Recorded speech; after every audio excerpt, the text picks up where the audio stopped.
In today's video, I'm going to teach you how to look up NYC court cases online using the WebCrims and eCourts platforms.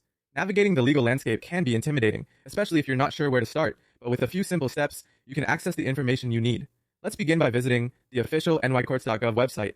This is your gateway to all things related to New York court cases and is a trusted source for accessing public records. Once you're on the homepage, take a look at the top navigation menu. You're going to hover over Programs and Services.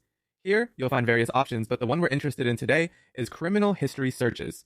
This section will direct you to both WebCrims for criminal cases and eCourts for civil, housing, or family cases. Now let's decide which service is appropriate for your needs. If you're specifically searching for criminal cases, upcoming court appearances, or checking the status of a criminal case, you'll want to use WebCrims.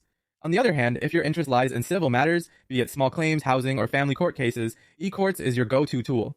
Once you're on the eCourts page, an additional feature called eTrack allows you to search by party name or index number. This tool also offers the option to sign up for updates, ensuring you're always informed about changes in the case status. When you're ready to dive into the specifics, follow the on-screen prompts. You'll need to enter the relevant details such as your name, the case number, or the type of court to retrieve the appropriate case information. This might seem like a simple process, but it's important to pay attention to detail. Incorrect information can lead to misleading results, so double-check everything before proceeding.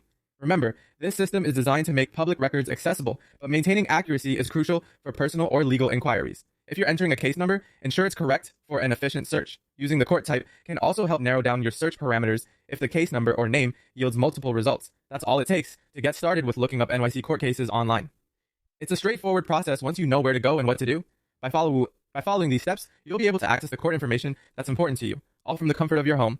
Thanks for watching, and I hope you found this guide helpful. If you have any further questions, don't hesitate to explore more resources available on the nycourts.gov website for detailed guidance.